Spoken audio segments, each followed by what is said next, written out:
ඔබ දන්නවාද මේ වීඩියෝ එක බැඳපු නැති උන් වෙනුවෙන් කියලා? ඒ කියන්නේ අපි වගේ උන්ට නේද? නෑ. කෙල්ලෙක් කොල්ලෙක් නැති උන්. වෙඩින් එක ප්ලෑන් කරන්න ගිහිල්ලා ස්ට්‍රෙස් වෙලාද? අනිවාර්යෙන් ෆස්ට් ටයිම් වෙඩින් එකක් ගන්නවා නම් ඒගොල්ලොන්ට ප්‍රෙෂර් එකක් බිල්ඩ් වෙන්න පුළුවන්. එහෙමනම් මෙන්න මේ වීඩියෝ එක අන්න උන් වෙනුවෙන්. පර්ෆෙක්ට් වෙඩින් එකක් ප්ලෑන් කරන්න සංකීර්ණ ස්ටෙප් 5ක් තියෙනවා. ඒ තරම්ම සංකීර්ණද? පළවෙනි ස්ටෙප් එක බජට් එක ෆික්ස් කරගන්න. බජට් නැතුව ගියොත් වෙඩින් එක ක්‍රෑෂ් වෙන්න පුළුවන්. yes exactly. ලිමිට් එක ක්ලියර් කරගත්තේ නැති වුණොත් ප්‍රශ්න ගොඩක් තමයි. ස්ටෙප් නම්බර් 2 ලොකේෂන් එක බුක් කරන්න. ඒක ඇත්ත. ලේට් වුණොත් වෙඩින් හෝල් නෑ, ෆොටෝග්‍රැෆර්ස්ලා නෑ. බ්‍රයිඩ් ඇන්ග්‍රි තමයි. අන්න ඒකයි. early booking කියන්නේ හැම වෙලාවම zero stress එකක් දෙන්න පුළුවන් දෙයක්. Step number 3 dress and makeup.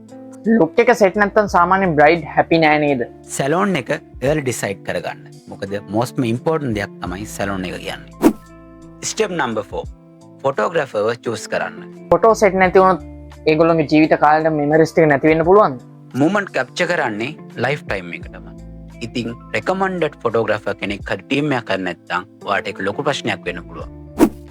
Step number 5 food and decoration. සාමාන්‍යයෙන් ගෙස්ලා ඩිසයිඩ් කරන මේන්ම ටොපික් දෙකක් නේද ෆුඩ් ඇන්ඩ් ඩෙකරේෂන් කියන්නේ. අනිවාර්යයෙන්ම good food එක nice vibe එකක් කියන්නේ ඒක unforgettable wedding එකක් වෙනවාම තමයි. මෙහෙමයි දසුන් බෝනස් ටිප් එකක් දෙන්නද? everything early plan කරන්න. ලාස්ට් මිනිට් පැනික් අවෝඩ් කරන් තියෙන එකම හැක් එක නේද මේක? perfect wedding එකක් plan කරන්න help එකක් ඕනේ නම් MSc wedding එක කනෙක්ට් වෙන්න. මේ ස්ටෙප් 5 follow කරොත් ස්ට්‍රෙස් නැති ඩ්‍රීම් වෙඩින් එකක් ෂුවර් නේද?